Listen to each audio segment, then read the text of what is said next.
अगर मैं आपसे कहूं कि नाइटफॉल हमेशा कमजोरी की निशानी नहीं होता तो शायद आपको यकीन नहीं होगा, क्योंकि सालों से हमें यही बताया गया है कि रात में वीरनाश हो गया मतलब सारी मेहनत बेकार हो गई।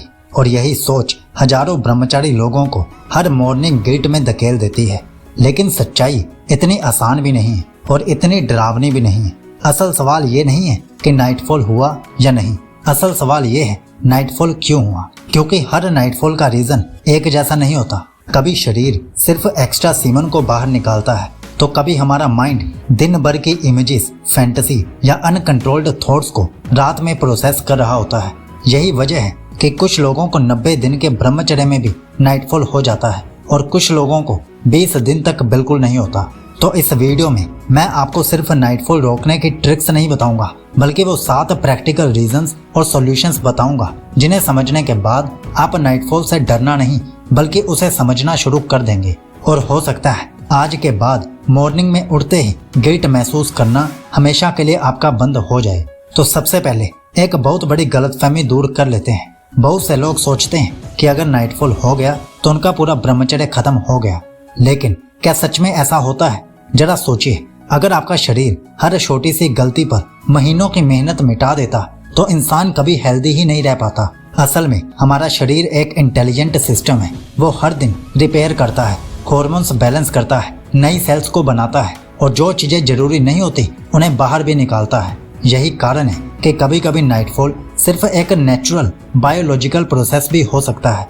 लेकिन यही लोग सबसे बड़ी गलती कर देते हैं, वो नाइटफॉल को प्रॉब्लम मान लेते हैं, जबकि कई बार प्रॉब्लम नाइटफॉल नहीं उसके पीछे की लाइफस्टाइल होती है। अगर दिन भर आप सोशल मीडिया पर रील्स, रोमांटिक कंटेंट, फैंटेसी या लस्ट वाली चीजों से अपने माइंड को भरते रहेंगे तो रात में वही ब्रेन नींद के दौरान उन्हें प्रोसेस करेगा और कई बार उसी प्रोसेसिंग का रिजल्ट नाइटफॉल बन जाता है। इसलिए नाइटफॉल को सिर्फ शरीर से जोड़कर मत देखिए, उसका सीधा कनेक्शन आपके माइंड से भी होता है। और जब तक आप माइंड को क्लीन करना नहीं सीखेंगे तब तक सिर्फ शरीर को कंट्रोल करने की कोशिश अधूरी रह जाएगी। अब बात करते हैं उन गलतियों की जो वास्तव में नाइटफॉल के चांसेस बढ़ा देती हैं। पहली गलती, सोने से पहले लस्टफुल कंटेंट को देखना। आपका ब्रेन सोते समय भी दिन भर की इंफॉर्मेशन को प्रोसेस करता है। अगर आखिरी 20 से 30 मिनट आपने रोमांटिक रील्स, अडल्ट कंटेंट या सेंसुअल फैंटेसीज में बिताए हैं तो रात में उसी तरह के सपने आने की संभावना बढ़ जाती है। दूसरी गलती, हैवी डिनर करके तुरंत सो जाना। जब पेट बहुत भरा होता है तो कई लोगों को बेचैनी, गर्मी या रेस्टलेस स्लीप महसूस होती है। हर व्यक्ति में इसका असर अलग हो सकता है, लेकिन हल्का और समय पर डिनर कई लोगों की स्लीप क्वालिटी बेहतर करने में मदद करता है। तीसरी गलती, दिन भर बिल्कुल फिजिकल एक्टिविटी ना करना। जब शरीर को पर्याप्त मूवमेंट नहीं मिलता तो नींद की क्वालिटी भी प्रभावित हो सकती है। इसलिए आज से ये 3 प्रैक्टिकल रूल्स अपना लीजिए। पहला, सोने से कम 45 से 60 मिनट पहले मोबाइल बंद कर दो। खासकर ऐसा कंटेंट जो लस्ट या फैंटेसी बढ़ाए उसे बिल्कुल मत देखो। दूसरा, डिनर हल्का रखो और कोशिश करो कि सोने से 2 से 3 घंटे पहले खा लो। तीसरा, रोज कम से कम 30 मिनट वॉक, एक्सरसाइज या योगा करो। इससे शरीर और माइंड दोनों को बेहतर रेस्ट मिलने में मदद मिलती है। अगर हो सके तो किसी गार्डन में जाके मेडिटेशन भी करो। और अगर आप 100 दिनों के लिए 14 फुल प्रूफ टेस्टेड ब्रह्मचर्य रूटीन्स लेना चाहते हैं जिन्हें फॉलो करके आप अपने डेली डिसिप्लिन को स्टेप बाय स्टेप मजबूत बना सकें, तो उनका लिंक हमने नीचे पिन कमेंट और डिस्क्रिप्शन में दे दिया है। क्योंकि सिर्फ नाइटफॉल रोकना ही लक्ष्य नहीं है, ऐसी लाइफस्टाइल बनाना लक्ष्य है जिसमें माइंड और बॉडी दोनों शांत रहें। लेकिन ये आप अंत में देखना, पहले आगे सुनिए। एक बात शायद आपको सबसे ज्यादा हैरान करेगी, कई बार नाइटफॉल शरीर की नहीं आपके मन की आदतों की कहानी सुनाता है। अगर दिन भर आपका ध्यान बार बार लस्ट की तरफ जाता है, आप बार बार उसी के बारे में सोचते हैं या अपने माइंड को कभी भी शांत होने का मौका नहीं देते, तो रात में वही माइंड स्लीप के दौरान उन थॉट्स को पूरा करने की कोशिश करता है। इसीलिए कुछ लोगों को नाइटफॉल आने से पहले सेंसुअल ड्रीम्स आते हैं और कुछ लोगों को कुछ भी याद नहीं रहता। दोनों ही सिचुएशन में हर बार पैनिक करने की जरूरत नहीं होती। असल सवाल ये है कि क्या आपकी लाइफस्टाइल धीरे धीरे बेहतर हो रही है? क्या आपके थॉट्स पहले से ज्यादा क्लीन हो रही हैं? क्या आप पहले से ज्यादा डिसिप्लिन्ड बन रहे हैं? अगर इन 3 सवालों का जवाब धीरे धीरे हाँ होने लगा है तो समझिए आप सही दिशा में आगे बढ़ रहे हैं। याद रखिए, ब्रह्मचर्य का मतलब सिर्फ वीर्य बचाना नहीं है।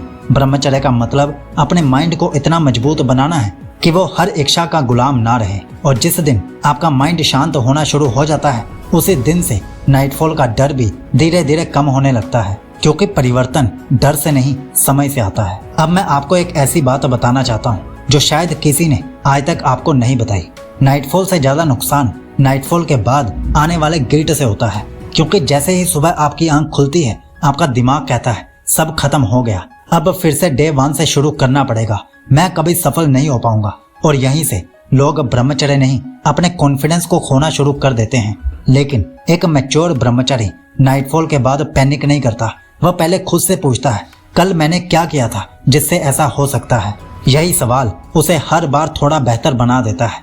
अगर आप सच में नाइटफॉल की फ्रीक्वेंसी कम करना चाहते हैं तो आज से ये 3 आदतें अपनाइए।